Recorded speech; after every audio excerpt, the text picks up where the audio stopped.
आज MA final के 9th प्रश्न पत्र भारत में ग्रामीण और शहरी स्वशासन के संदर्भ में मैं आपको भारत में स्थानीय स्वायत्त शासन का विकास कैसे हुआ इस बिंदु पर विस्तार से बताना चाहूँगी। स्थानीय स्वायत्त शासन भारत के लिए कोई नवीन विषय वस्तु नहीं है। हमारे वैदिक युग के साहित्य में भी अनेक ऐसे संदर्भ विद्यमान हैं जिनसे उस समय इन संस्थाओं की श्रेष्ठता तथा गुणवत्ता प्रमाणित होती। वैदिक युग से अब तक स्थानीय स्वायत्त शासन भारतीय लोक कल्याणकारी चिंतन, नीतियों और कार्यक्रमों का महत्वपूर्ण वैचारिक पक्ष रहा है। भारत के स्थानीय स्वायत्त शासन के स्वरूप के विकास का विवेचन हम निम्नलिखित शीर्षकों के अंतर्गत कर सकते हैं, जिसमें सर्वप्रथम आता है प्राचीन काल में स्थानीय स्वायत्त शासन।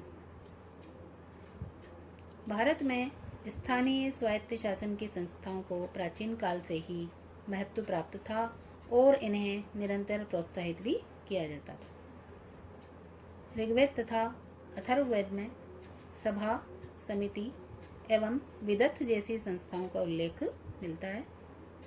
कुछ विद्वानों का मत है कि विदत्थ संभवतः जनसभा थी जिसमें सभी वयस्क स्त्री पुरुष समान रूप से भाग लेते थे। ये धार्मिक एवं युद्ध संबंधी कार्य विशेष रूप से करती थी। संभवतः इसकी बैठकें आयोजित होती थी तथा इसके सदस्य परस्पर वाद विवाद के बाद किसी निष्कर्ष पर पहुंचते थे। यह विदत्त संस्था स्थानीय स्वायत्त शासन का प्रतिनिधित्व करती थी। वैदिक युग में राज्य आकार में अधिक विशाल नहीं होते थे तथा उनकी राजधानी का आकार भी छोटा होता था। प्रत्येक गांव में जनता की सभा होती थी और राजधानी के संपूर्ण राज्य की एक केंद्रीय लोकसभा होती थी जिसे समिति कहा जाता था। राजा स्वामी होते हुए भी निरंकुश नहीं था। सभा एवं समिति नामक संस्थाएं उस पर नियंत्रण रखती थी। वैदिक युग में सभा एवं समिति का जो स्वरूप था वह पूरी तरह समाप्त नहीं हुआ था, अपितु उसका स्थान पुर तथा जनपद ने ले लिया था। प्राचीन काल से ही भारतीय गांव प्रशासन के धुरी रहे हैं।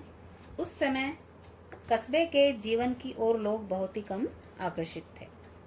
प्राचीन भारत के गांवों को जो महत्वपूर्ण स्थान प्राप्त था, इसका कारण शायद उस संगठित एकता को हम मान सकते हैं जो कि पंचायत संस्थाओं के माध्यम से स्थापित की गई थी। प्राचीन काल की स्थानीय संस्थाओं में ग्रामणी का मुख्य स्थान था। ग्रामीणी गांव की जनता का एक प्रकार से माँ बाप माना जाता था। राज्य का कर इकट्ठा करना और उसका पूर्ण अभिलेख रखना भी इसका प्रमुख कार्य था। संक्षेप में जो पंचायतें थी पूरे गांव का शासन चलाती थी।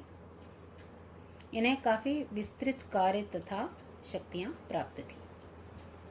प्रोफेसर अल्तेकर ने इस कथन की सार्थकता बताते हुए कहा है कि आधुनिक काल में भारत या यूरोप, अमेरिका में ग्राम पंचायतों को जितने अधिकार प्राप्त हैं उनसे कहीं अधिक इन प्राचीन कालीन ग्राम संस्थाओं को प्राप्त थे और इनकी रक्षा करने में हमेशा वे सावधान रहती थी। ग्रामवासियों के अभ्युदय और उनकी सर्वांगीण भौतिक, नैतिक और धार्मिक उन्नति के साधन में इनका भाग बहुत ही अधिक महत्वपूर्ण और प्रशंसनीय रहा है।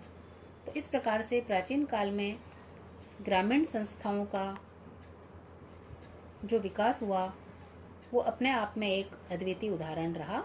आज के लिए धन्यवाद।